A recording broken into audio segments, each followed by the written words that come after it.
Welcome to Seavine, We the People. I'm Linda Forsyth, and today we have a special guest.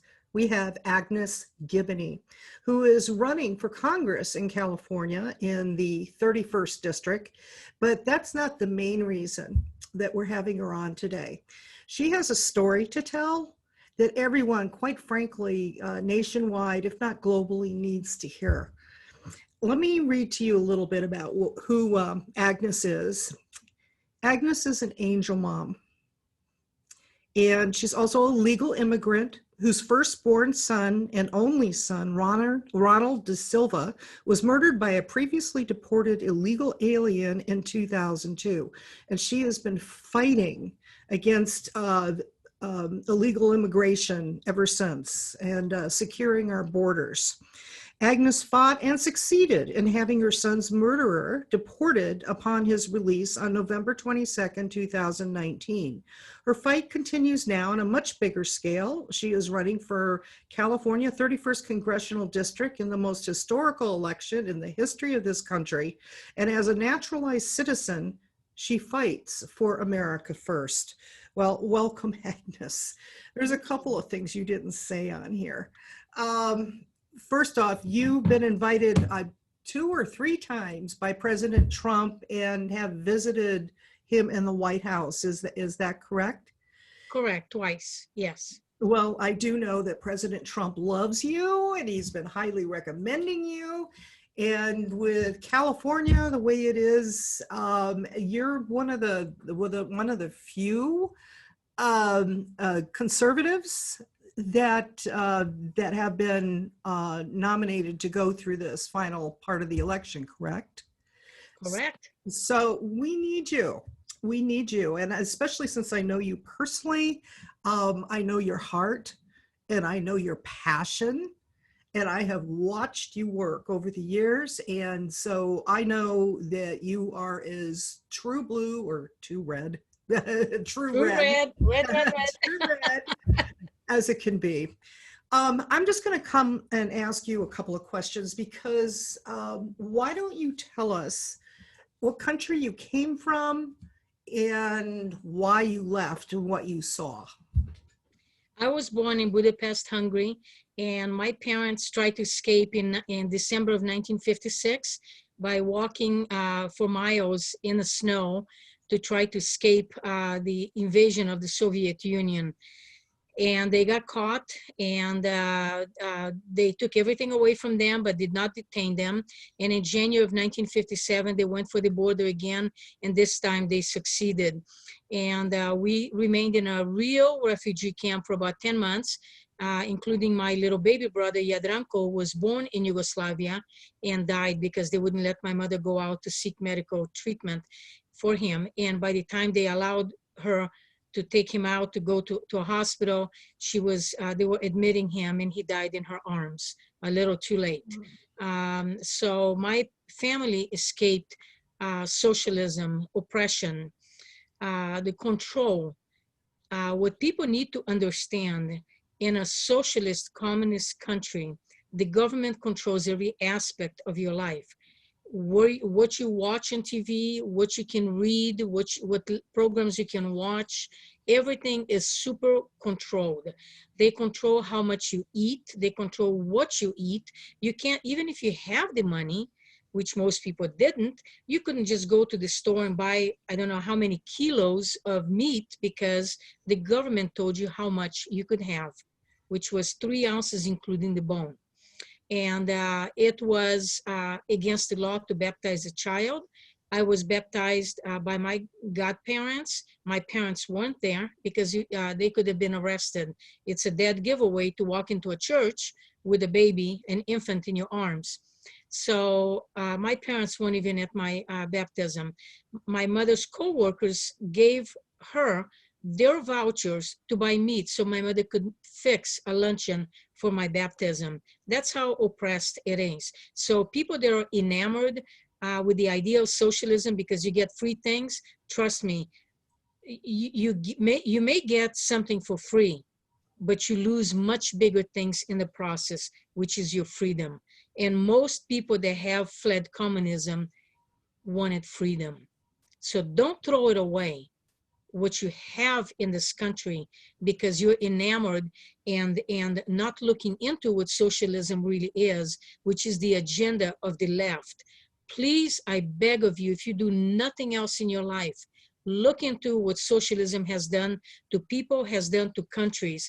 As an example, Venezuela, very, very rich country, completely in ruins because of socialism.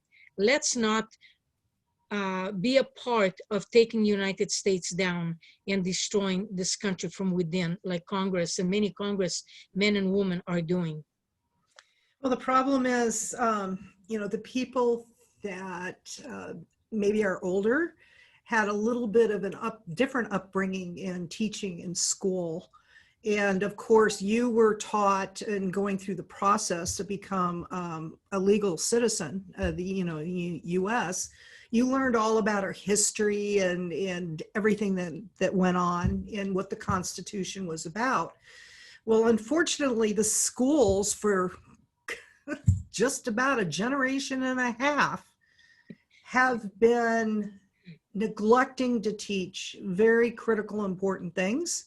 And slowly, subtly, most of us didn't have any idea what was going on in the schools.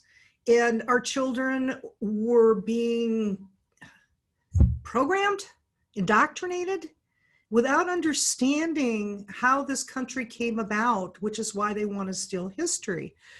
It's important, Agnes, that people like you absolutely get elected to bring us back to what this country was meant to be.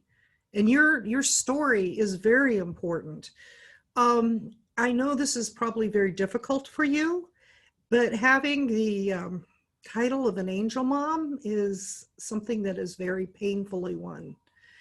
And why don't you tell us exactly what happened to the degree that you're able? Before I go into that, if I just may say something, when I took my oath of citizenship to become a naturalized citizen, I was so honored and so proud to say, to raise my right hand and say I do. And only because this country gave me a country to call home. My own country of citizenship took our citizenship away, and we came here as stateless, meaning we didn't belong anywhere.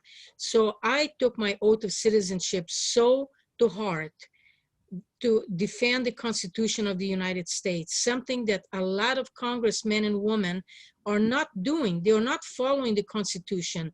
I want to follow our Constitution. I want to obey the Constitution. But most of all, I want to give back to this country, and I want to follow what the laws are and not just be derailed like it seems like this country has derailed. My son, Ronald, was 29 years old. He was shot and killed by a previously deported illegal alien gang member who had a mile-long history of arrests and crime. And it devastated my family, more than just breaking my heart and shattering our lives. My only sibling, my only brother, 4 months later had a massive stroke and died from the overwhelming stress. So this individual not only took my only son, he took my only sibling. My father wanted to die. It took him 11 years of begging somebody to kill him. And I said, no, when God calls you home, you will go home. And all he kept saying is, I want to be with Ronald. I want to be with Ronald. And it was really hard to see how it devastated my family, how it devastated my mother, my father, my mother, the matriarch, just trying to be so strong. And she would put a mask on like I learned how to do. And people would ask, how are you doing? I says, oh, I'm doing fine, thank you. But nobody could see inside my heart. Nobody could see the agony, the pain, the mourning, the grief that I was feeling. And it wasn't just right after the funeral, but it went on, every holiday, every anniversary. I buried my son a week before Mother's Day. So my Mother's Day has never been the same. And I have suffered a lot through this, but I came through stronger and fighting Not only for me, I ran a support group for families of homicide victims for 13 years, reaching out and empowering other victims. Now I'm stepping up. Now that my case is over, my guy, I call him my guy, has been released and deported. Who knows? He might be back. I don't know. But the point is, now I'm moving on to bigger things, to fight for this country that I love and respect and call home. And I'm doing everything I can to be able to do that, to give back. I want nothing more than to have the honor of giving back to this country that I call my home. Well, I, for one, can testify that you have been fighting for this country as long as I've known you. And you've been fighting hard. Boy, the strength that you have and the ability for you to put things through is incredible. You know,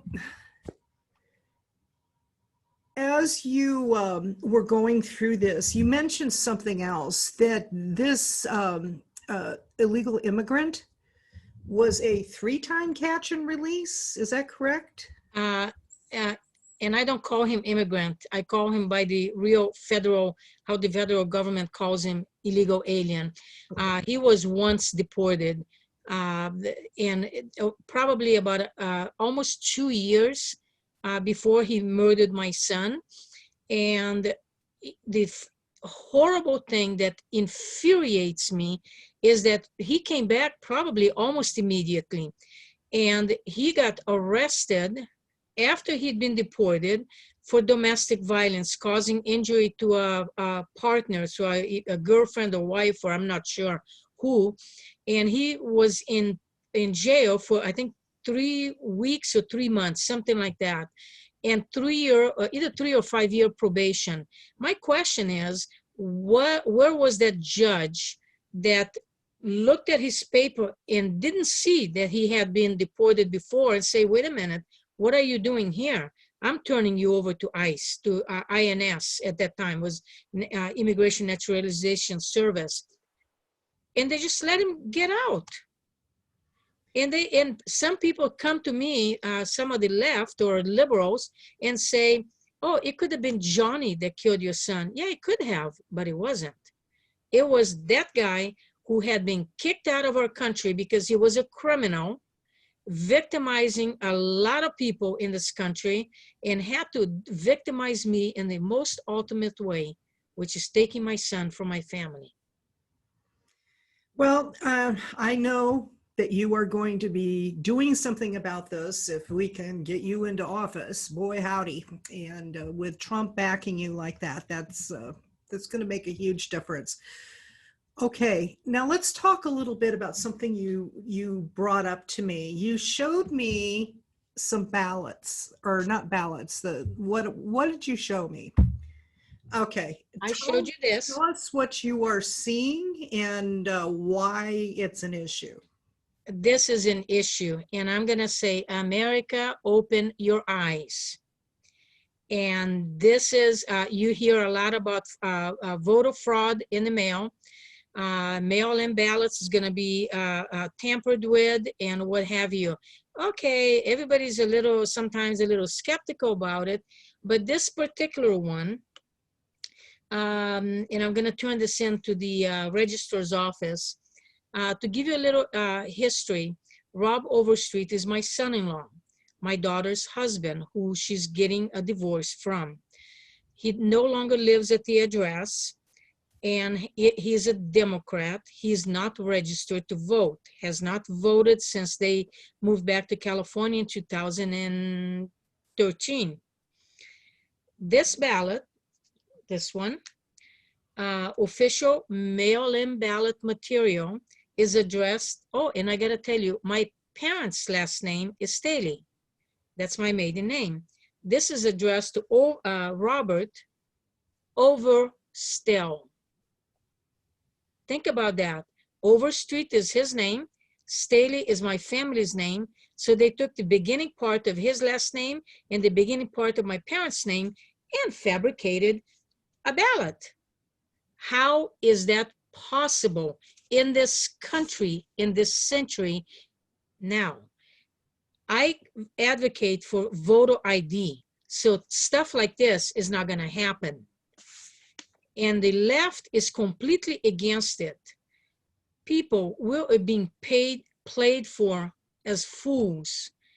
I am running a very honest campaign. I'm not bashing my opponent. I am really hustling up in spite of very, very difficult roadblocks. 2 days ago, my husband was, I took him to the hospital Thursday at midnight, and he had emergency surgery Friday morning. He's still in the hospital. I am not allowed to go in to see my husband. Nurses hasn't called me to tell me his progress. I know nothing other than the little bit that he's able to tell me with a tube running down his nose, through his throat, into his stomach. He had a little bit of a temperature yesterday. And so I'm living through this right now and trying to run my campaign, and he's my campaign manager. But you know what? I'm not going to be defeated. I'm going to keep on fighting so I can win this race. Not for me, because I don't care about the title. I want to win this race for us, those Americans who really care about this country, who really want to make a difference in this country. And even if I'm not in your district or in your state, if I win, we all win, because I will represent us and put Americans first in Congress. And this is a disgrace. This is an absolute disgrace. Not only that, but then he got a supplemental voter guide too, under the same overstell. This is unbelievable. And so I'm gonna blast this out. I'm gonna be contacting some people on Fox and Friends and all national television, see who would like to run this, because this needs to be exposed to the max. We are being played for a fool.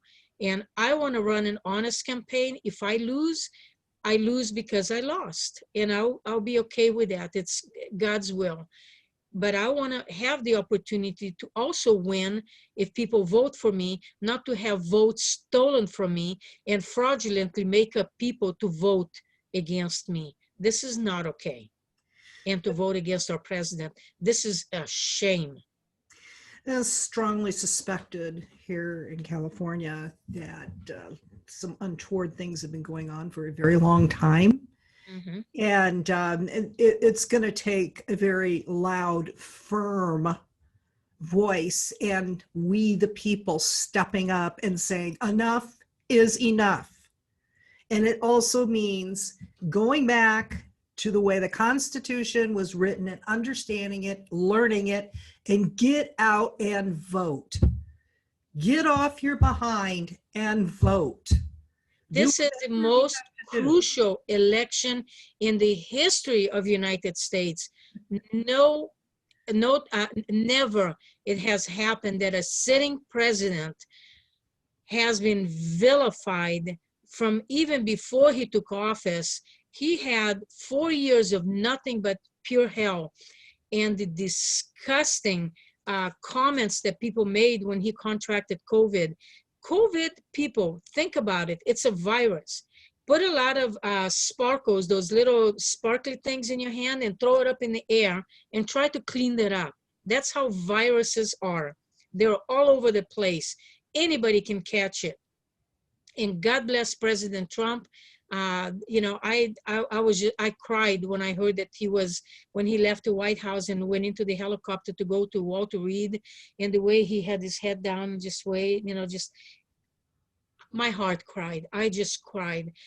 We couldn't have asked for a better president who loves this country, who has done so much for the economy, for African American people, for the Hispanic community, for the economy. And the left just cannot let it go, cannot accept that they lost. And trust me, the cheating is going to be mega. And this is an example of what the cheating is going to be. And this is it is unbelievable to me. It is absolutely unbelievable. What they don't realize, these left-wing liberals in the White House, in a real communist country, you go against the government, they put you against the wall and shoot you, or put you in forced camp labor in prison, and you never be seen again. That's where you die. And this is what they want to bring in. I just cannot, I cannot, my heart just cannot settle with this. And if it's God's will for me to win, I'm going to be a darn good congresswoman, because I'm going to care about us. I'm going to care about America first. I'm going to care about my constituents. Even if somebody is not my constituents and they need help, I'm going to direct my staff or me or whoever to try to help, because that's my heart. I'm a helper. I'm a nurturer. I want to reach out to people. So I would be great in office, because I am not intimidated. I'm not going to be coerced. I'm not going to be bought out. And that's the kind of people that we need in Congress, that's going to make a stand and is going to be strong and speak up for us, the American people. You, quite frankly, are a representative of exactly what our country was built on. America is a melting pot. You know, maybe some of you haven't heard of that before, but a melting pot, meaning of all different faiths, creed, color, nationalities, of all different types from all over the world, that have been, at least historically, taught what America was about, and then would, if they were immigrants and came here legally, they could ease into our society with an understanding of what it was, what the history was, what was expected, kind of like an orientation when you get a new job. I mean, they came in and they were able to just be able to join in with society. You and others coming, especially that have gone through the process, which it is an in-depth process, that has done anything and everything they could to become a legal citizen. It is a slap in the face on what is happening with the hordes of illegal immigrants, coming over. So, but anyway. Talking about hordes of illegal immigrants coming over, there was another whole herd coming towards the border as we speak. Oh, really? Yes. Yeah, I just heard it the other day. I thought, I haven't even heard about that. And I forget how many, like 2,000, 3,000 or 5,000 coming again. What are they hoping? That President Trump is not going to win? President Trump is going to win. And so they think that Biden is going to say, open door, come on in, everybody. People, we have a process of immigration. It's called vetting. You apply, they do a background investigation on every member of the family that's applying to come in. They make sure you have no criminal record. They make sure you have a good character standing in your community. Then when you pass that, then they send you to a full medical exam from head to toe. All of the family members that you have to pay, and not any doctor, the doctor appointed by the American Embassy in the country that you're in. And most of the time, it's the most expensive doctors. They check you from head to toe, make sure you don't even have lice. Make sure you don't have any major diseases, illnesses, contagious diseases to bring into this country. Make sure you don't have cancer. Make sure you don't have something that you're going to come in here and immediately you're going to become a burden to society. So that's how the process works. The riffraff coming here, my heart goes out to them. It really does. But if you have a coyote to pay $5,000, $10,000 to smuggle you in and live in the shadows, then apply. The reason many won't apply is because some of them may have criminal records. Some of them can't read and write in their own language. Some of them have other issues or health issues. Why would we invite that into our country? Would you invite a criminal, a serial killer in your house to spend a weekend in your house? No, you wouldn't. And I'm not calling everybody a serial killer. So let's not distort things like they did it with President Trump too. But we have a process and we need to follow the process. The big issue that I see, and I just got a text message from a lady who used to be in my support group, and I was just answering when we started this interview, and she asked me, says, Agnes, good to hear from you. You know, I'm from Mexico. I hope you're not hating all the Mexicans because one Mexican killed your son. For those of you that don't know, I speak Spanish. I love the Latino culture. 3 of my 6 radio stations in my car are programmed to Spanish radio stations. That's what I hear the most, 90% of the time. And the other time, maybe I'll put it on Fox because I have, I can, what do you call it? I can get Fox and Friends and Fox, you know, listen a little bit of that. I listen to Brazilian music. I love the Latin culture. So you can't call me a racist. I embrace everybody. My sister-in-law is from Mexico. I love Mexico. I've been to many, many places in Mexico. I don't hate Mexico. I don't even hate the guy that murdered my son. I'm not a hater. But we need to secure our borders and know who is coming in our country. That's why it's important to know. And I don't care where you come from. I love Brazil with all my heart because that's where I grew up. And they say your childhood memories is wherever you grow up is where your heart is always gonna pull you back. But if somebody from Brazil comes here illegally, I would say deport them. Somebody comes from Hungary, where I was born, deport them.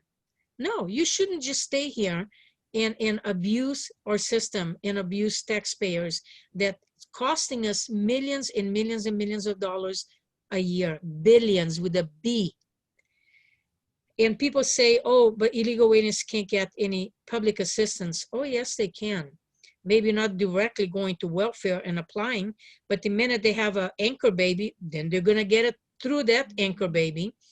But they go to organizations that get federal grants, and then they funnel to illegal aliens. So yes, they do get help. And it costs us billions of dollars. How about if we invest those billions of dollars taking care of the homeless, of the veterans, and the elderly? Let's start there. What impact we would have in this country. This is a shame that the elderly people are the forgotten, left, discarded group. The veterans, they come back from war or deployment and they have mental PTSD, mental issues from whatever horrific things they saw. Why are we abandoning these people? We should roll out the red carpet in front of them and giving them the best of the care they can get. And homeless, if you have a drug addiction, let's try to take care of that drug addiction. Maybe they would want to be a part of, contribute to society. And a small percentage will be forever drug addicts, and mental illness is going to forever take control of their lives, and there's nothing you can do because they don't want any change. But there's a lot of people that fell on hard times. All they want is a little help so they can feel a part of society, so they can feel that they're contributing, so they can have their little apartment that they can call home.